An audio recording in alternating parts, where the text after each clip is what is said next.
ਵਾਹਿਗੁਰੂ ਜੀ ਕਾ ਖਾਲਸਾ ਵਾਹਿਗੁਰੂ ਜੀ ਕੀ ਫਤਿਹ। ਤੁਸੀਂ ਵੇਖ ਰਹੇ ਹੋ ਕਥਾ ਗੁਰਬਾਣੀ ਵਿਚਾਰ। ਨਿੱਕੇ ਹੁੰਦਿਆਂ ਇੱਕ ਵਾਰ ਚੈੱਕ ਜਮ੍ਹਾਂ ਕਰਾਉਣ ਬੈਂਕ ਗਿਆ। ਬਾਹਰ ਆਇਆ ਤਾਂ ਦੇਖਿਆ ਸਾਈਕਲ ਚੁੱਕਿਆ ਜਾ ਚੁੱਕਾ ਸੀ। ਘਰੋਂ ਬੜੀਆਂ ਝਿੜਕਾਂ ਪਈਆਂ। ਚੋਰ ਤੇ ਬੜਾ ਗੁੱਸਾ ਆਈ ਜਾਵੇ। ਅਗਲੇ ਦਿਨ ਰਲ ਸਕੀਮ ਲੜਾਈ। ਬਗੈਰ ਤਾਲੇ ਤੋਂ ਦੂਜਾ ਸਾਈਕਲ ਐਨ ਉਸੇ ਜਗ੍ਹਾ ਖੜਾ ਕਰ ਦਿੱਤਾ ਅਤੇ ਆਪ ਸਾਹਮਣੇ ਦੁਕਾਨ ਵਿੱਚ ਬਹਿ ਗਏ। 2 ਕੁ ਘੰਟੇ ਬਾਅਦ ਹੌਲੀ ਜਿਹੀ ਉਮਰ ਦਾ ਮੁੰਡਾ ਆਇਆ ਤੇ 2 ਕੁ ਗੇੜੇ ਮਾਰੇ ਉਸ ਸਾਈਕਲ ਦੇ ਅਤੇ ਸਟੈਂਡ ਤੋਂ ਲਾ ਕੇ ਤੁਰਨ ਹੀ ਲੱਗਾ ਸੀ ਕਿ ਅਸੀਂ ਸਾਰੇ ਭੱਜ ਕੇ ਦੁਆਲੇ ਹੋ ਗਏ ਤੇ ਕੁੱਟਦੇ ਕਟਾਉਂਦੇ ਬਟਾਲੇ ਰੇਲਵੇ ਸਟੇਸ਼ਨ ਦੀ ਪੁਲਿਸ ਚੌਂਕੀ ਲੈ ਗਏ। ਆਖਣ ਲੱਗਾ ਕਿ ਰੱਬ ਦੀ ਸਹੁੰ ਕੱਲ੍ਹ ਪਹਿਲੀ ਚੋਰੀ ਸੀ ਤੇ ਅੱਜ ਦੂਜੀ ਕਰਦਾ ਫੜਿਆ ਗਿਆ ਹਾਂ। ਪਿਓ ਅਕਾਲ ਚਲਾਣਾ ਕਰ ਗਿਆ ਹੈ ਤੇ ਮਾਂ ਦਮੇ ਦੀ ਬਿਮਾਰੀ ਨਾਲ ਮੰਜੇ ਤੇ ਹੀ ਪਈ ਹੈ। 3 ਛੋਟੇ ਭੈਣ ਭਾਈਆਂ ਦੀ ਜ਼ਿੰਮੇਵਾਰੀ ਤੋਂ ਉੱਤੋਂ 3 ਮਹੀਨੇ ਦਾ ਕਿਰਾਇਆ ਬਾਕੀ ਹੈ। ਉਸ ਦੀ ਇਸ ਫਿਲਮੀ ਜਿਹੀ ਲੱਗਦੀ ਕਹਾਣੀ ਤੇ ਕੋਈ ਇਤਬਾਰ ਨਾ ਕਰੇ, ਸਗੋਂ ਜਿਹੜਾ ਆਵੇ 2 ਚਪੇੜਾ ਮਾਰ ਇਹ ਆਖ ਤੁਰਦਾ ਬਣੇ ਕਿ ਪਰਚਾ ਕਰਾ ਕੇ ਅੰਦਰ ਕਰਾਓ ਜੀ, ਪੱਕਾ ਚੋਰ ਏ। ਪਰ ਪਿਤਾ ਜੀ ਆਖਣ ਲੱਗੇ, ਜ਼ਰੂਰੀ ਨਹੀਂ ਕਿ ਝੂਠ ਹੀ ਬੋਲਦਾ ਹੋਵੇ, ਜੋ ਆਖਦਾ ਸੱਚ ਵੀ ਹੋ ਸਕਦਾ ਹੈ। ਇੱਕ ਮੌਕਾ ਤੇ ਮਿਲਣਾ ਹੀ ਚਾਹੀਦਾ ਹੈ। ਫਿਰ ਉਸ ਨੂੰ ਆਖਣ ਲੱਗੇ ਕਿ ਕੱਲ੍ਹ ਚੋਰੀ ਕੀਤਾ, ਮੋੜ ਜਾ, ਪੁਲਿਸ ਤੋਂ ਬਚਾਉਣਾ ਮੇਰਾ ਕੰਮ ਹੈ।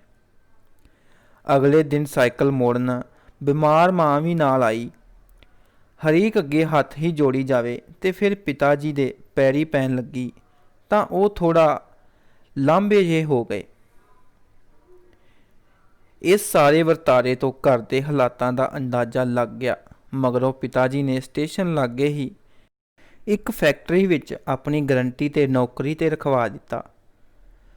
ਇਸ ਘਟਨਾ ਤੋਂ ਕਾਫੀ ਅਰਸੇ ਬਾਅਦ 2015 ਵਿੱਚ ਪਿਤਾ ਜੀ ਚੜ੍ਹਾਈ ਕਰ ਗਏ। ਮੈਂ ਪੰਜਾਬ ਪਹੁੰਚਿਆ।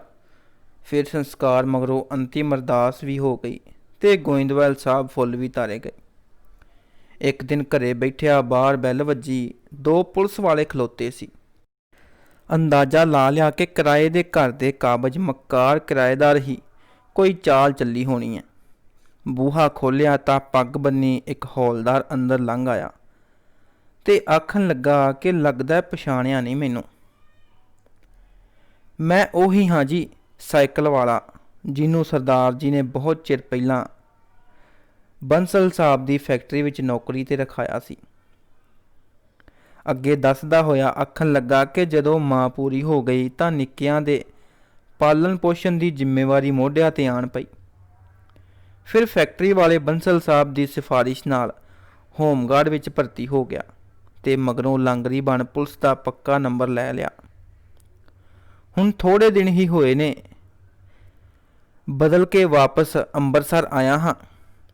ਅੱਜ ਸਟੇਸ਼ਨ ਤੇ ਕਿਸੇ ਨਾਲ ਸਰਸਰੀ ਗੱਲ ਹੋਈ ਤਾਂ ਪਤਾ ਲੱਗਾ ਕਿ ਵੱਡੇ ਸਰਦਾਰ ਜੀ ਤਾਂ ਪਿਛਲੇ ਦਿਨ ਹੀ ਪੂਰੇ ਹੋ ਗਏ ਨੇ। ਬਸ ਉਸੇ ਵੇਲੇ ਹੀ ਐਡਰੈਸ ਲੈ ਕੇ ਇੱਧਰ ਨੂੰ ਨਸਿਆ ਆਇਆ ਹਾਂ। ਤੇ ਫਿਰ ਇੰਨਾ ਆਖਣ ਮਗਰੋਂ ਨਾ ਤੇ ਉਸ ਤੋਂ ਹੀ ਕੁਝ ਅੱਗੇ ਬੋਲਿਆ ਗਿਆ ਤੇ ਨਾ ਹੀ ਮੈਥੋਂ ਕੁਝ ਹੋਰ ਪੁੱਛਿਆ ਗਿਆ। ਫਿਰ ਤੁਰਨ ਤੋਂ ਪਹਿਲਾਂ ਹੰਝੂਆਂ ਭਿੱਜੀ ਚੁੱਪ ਤੋੜਦਾ ਹੋਇਆ ਆਖਣ ਲੱਗਾ ਕਿ ਪੂਰੇ 20 ਸਾਲ ਹੋ ਗਏ ਨੇ ਪੁਲਿਸ ਦੀ ਨੌਕਰੀ ਕਰਦਿਆਂ। ਅੱਜ ਵੀ ਥਾਣੇ ਵਿੱਚ ਕੋਈ ਫਸਿਆ ਹੋਇਆ ਗਰੀਬ ਲੋੜਵੰਦ ਦਿਸ ਪਵੇ ਤਾਂ ਇਹ ਸੋਚ ਕੇ ਅਫਸਰਾਂ ਦਾ ਤਰਲਾ ਮਿੰਤ ਕਰਕੇ ਇੱਕ ਮੌਕਾ ਤੇ ਜ਼ਰੂਰ ਦਵਾ ਹੀ ਦਿੰਦਾ ਹਾਂ ਕਿ ਹੋ ਸਕਦਾ ਹੈ ਕਿ ਹਮਾਤੜ ਮੇਰੇ ਵਾਂਗ ਸੱਚ ਹੀ ਬੋਲਦਾ ਹੋਵੇ। ਵਾਹਿਗੁਰੂ ਜੀ ਕਾ ਖਾਲਸਾ, ਵਾਹਿਗੁਰੂ ਜੀ ਕੀ ਫਤਿਹ।